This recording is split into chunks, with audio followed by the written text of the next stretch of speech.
Hey guys, and welcome to another video.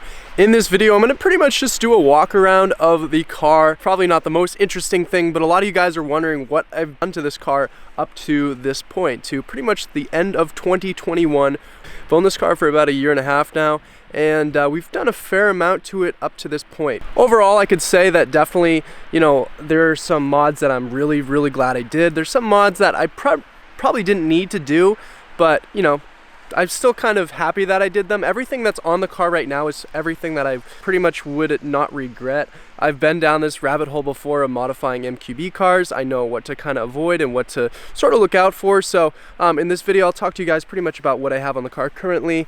And yeah, so we'll kind of just break it down. All right, so as far as the front end goes, still kind of the same old stuff. We got some badge skins, the chrome delete for the center grille. We're going to do a chrome delete for the actual Volkswagen emblem soon, and we might actually black out those amber amber reflectors soon. I haven't decided when. Kind of going alongside of the car, we have, of course, a little bit of a lower look now, and that is thanks to our VWR lowering springs. I've really enjoyed these lowering springs. Can't complain about them. They've been pretty good to me as far as ride goes and overall looks too.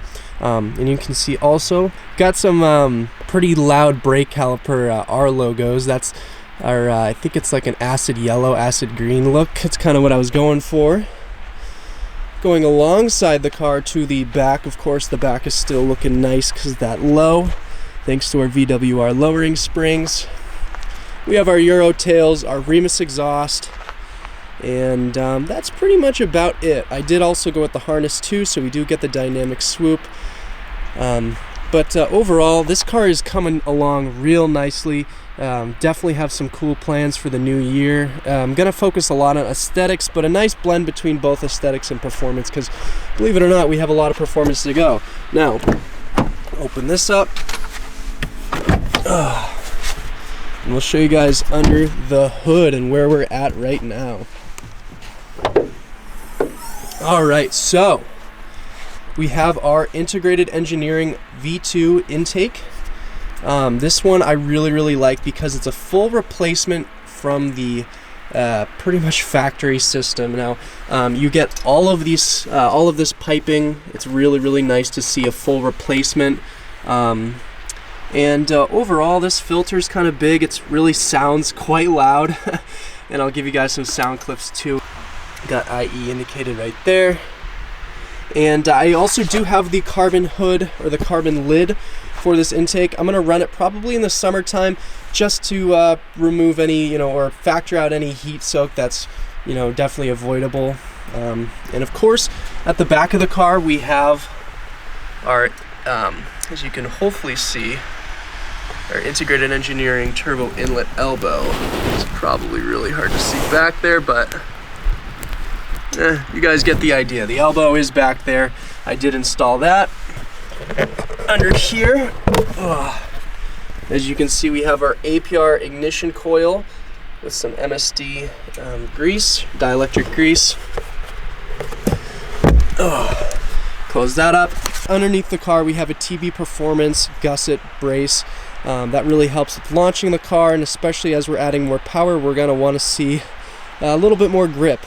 One thing I'm also probably leaving out, but I'll bring it up anyway, is the DWS 06 tires. They're not necessarily a mod. You need tires on your car, but I've liked these tires. They're really good. I'm going to definitely at some point have a video out talking about the performance aspect of these tires. They're not the best, they're not the worst, but they do last a while, and that's what I like about them. Really high tread wear. We're definitely going stage 2 in the new year. We're going to have an intercooler, maybe a high pressure fuel pump. The kind of opportunities are endless for this car. So what I'll do is I'm going to start it up, and we'll get a couple exhaust clips for you guys and intake clips as well.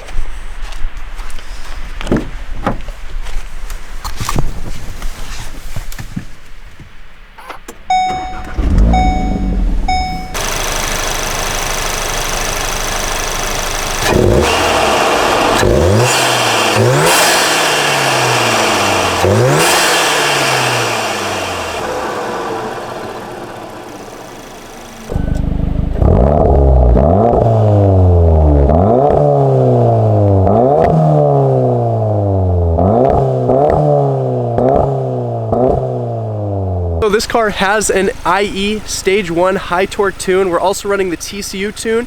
We set launch control to 3,000 RPMs. However, we did keep the auto upshift because I don't need to redline this thing. I'm not tracking it. It is an option for you guys if you do want to end up turning off your auto upshift, but for me in manual mode, if it upshifts, it's plenty fine. I'm not really tracking it or really beating it up. So that's kind of that, but the option is there for you if you guys decide to go that route. I've been so pleased with this tune. I can't complain about it. The TCU tune really buttons up the TCU, helps the car drive really nice, and it displays kind of what gear you're in if you're in sport or drive, which is cool. So it'll say D1, D2 as opposed to just D, and I find that really, really helpful even when I'm just driving kind of normally. I'm really loving this car, guys. As you can see, it brings a smile to my face every single time I drive it, and I'm really looking forward to seeing what the future holds to this car. So anyway, thank you guys so much for supporting the channel, and I'll see you guys in the year 2022. Love you guys. Peace and love.